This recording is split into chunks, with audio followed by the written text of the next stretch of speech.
welcome to Stacey O Designs. With Father's Day right around the corner, and I don't know about you, but I've been struggling to find a Father's Day gift. My husband has everything, my father has everything, but what they don't have is a personalized puzzle.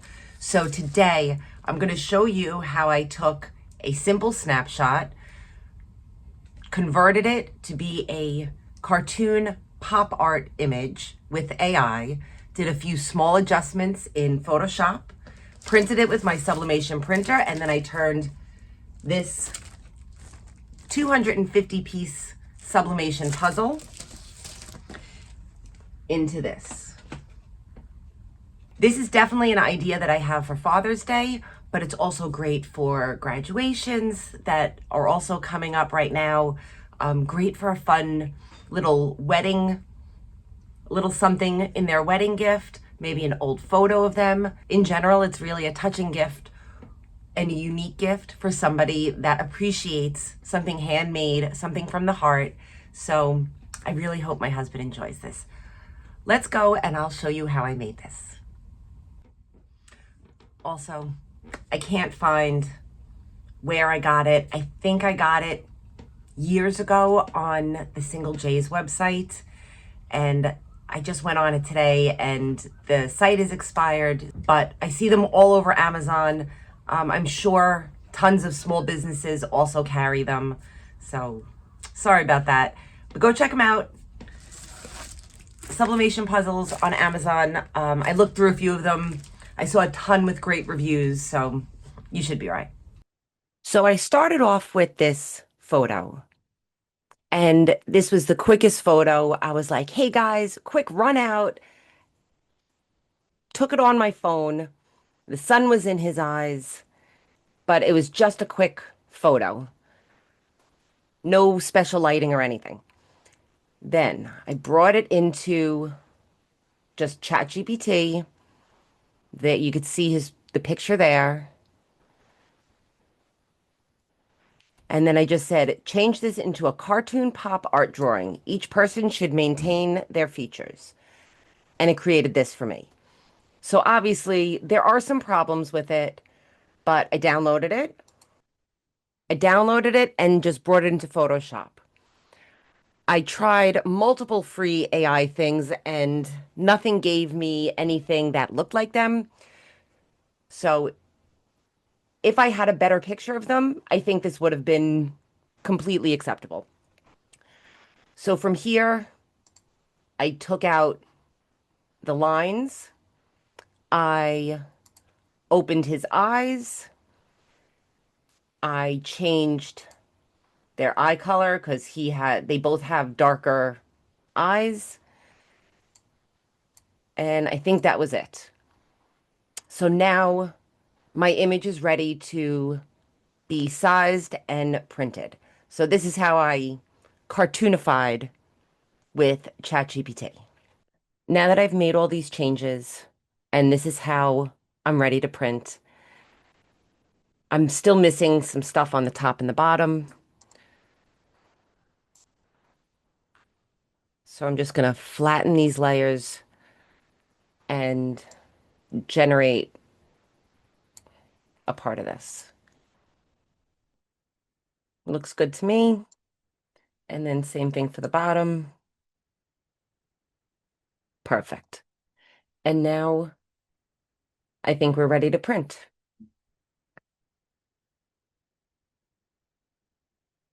So I'm going to be using my Epson Workforce 7720 Sublimation converted printer. I'm going to make this landscape and go into my print settings. And I'm using 11 by 17 paper,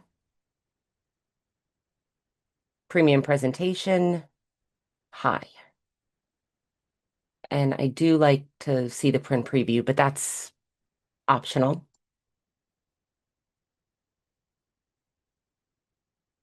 So take off high speed.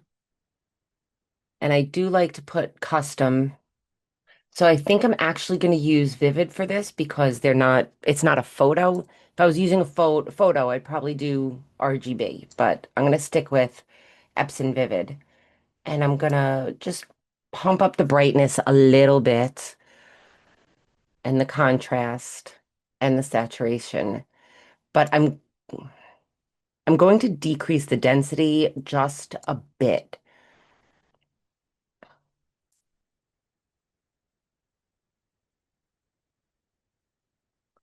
Okay, so now you see it's within my paper.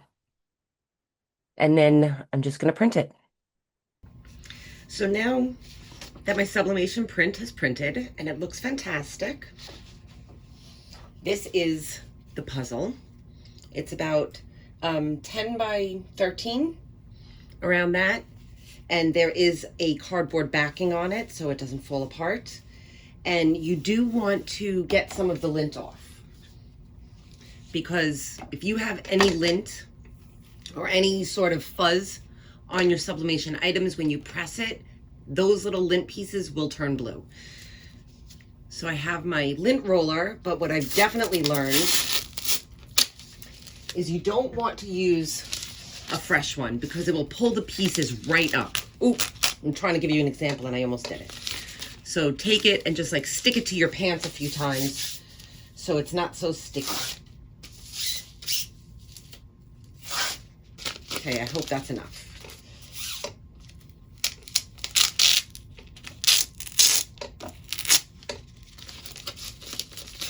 Let's do it this way.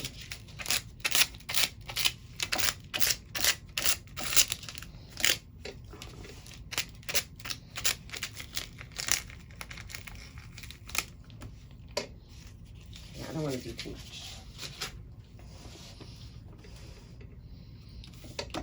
And then we're just going to pre-press it, maybe 5 to 10 seconds to just get some of that moisture out.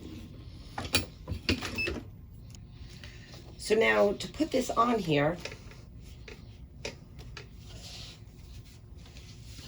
this is the shiny side here is the sublimation side.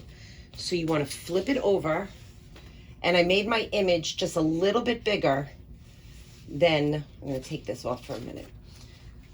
You want the image that you printed a little bit bigger than your sublimation print so that you know you don't have to line everything up so evenly.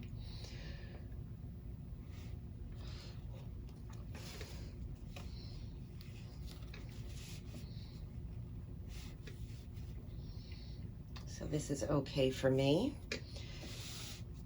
Okay, but now I'm going to put this cardboard back on, so when I tape it down, I'm not taping directly to the substrate, because this is kind of like a thick paper, thin cardboard situation. So I don't want the tape to ruin any of that. And of course we're using heat resistant tape, very important. You can't just use any type of tape.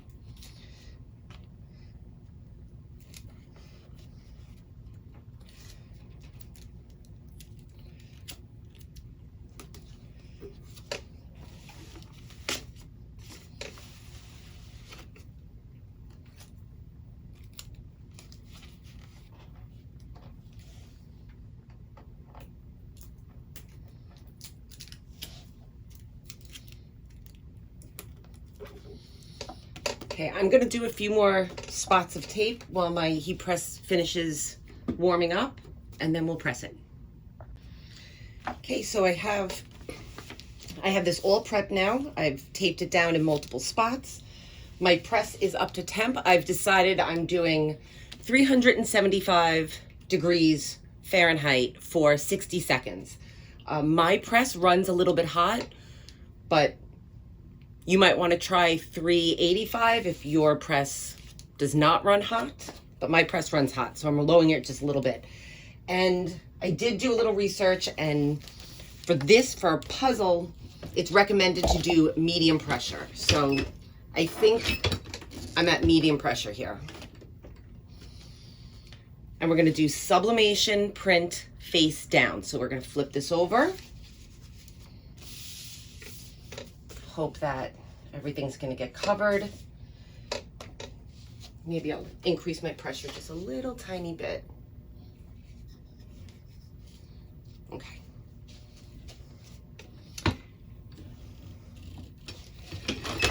Okay, and I'll see you in 60 seconds. So I have about 30 seconds left, and I just realized I forgot to put my blowout paper on top, which isn't going to be a huge deal in this case because I have this protective coating on it. And also I'm using Crafting Besties, Crafting Besties sublimation paper. And supposedly this doesn't bleed through. You're not supposed to have to use blowout paper. So apparently we're putting that to the test today. I've never done this before. Okay. Very hot. I'm just gonna take the tiniest peek, but I'm gonna let it cool for a second.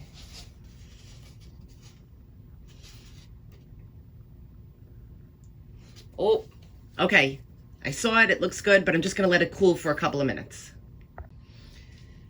Okay, it's cooled just a minute. Also, one of the tidbits that I've learned is not to pull up the sublimation paper right away, because even though you've pulled the press up, it's technically still off-gassing. And those airborne gases could cause ghosting. So let everything settle and just cool for a minute and then peel. So I already started, and I think I'm just gonna peel it like this so that I don't mess up the tape.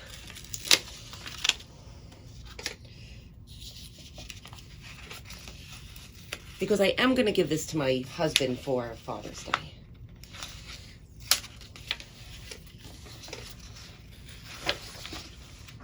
Oh, I think I'm very happy they left the cardboard on the back, because the heat is trying to separate the pieces.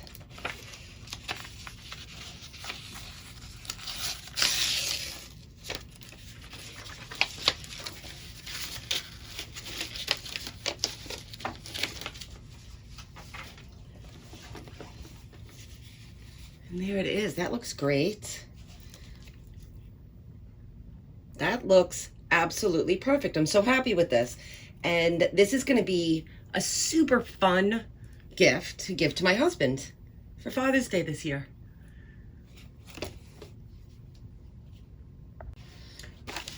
I also want to add really quick, look at that color release. This looks like a black and white image now at this point. Look at that color release. Amazing. And I just checked the bottom of my plate and there is no ink. So yes, that Crafting Besties paper does not bleed.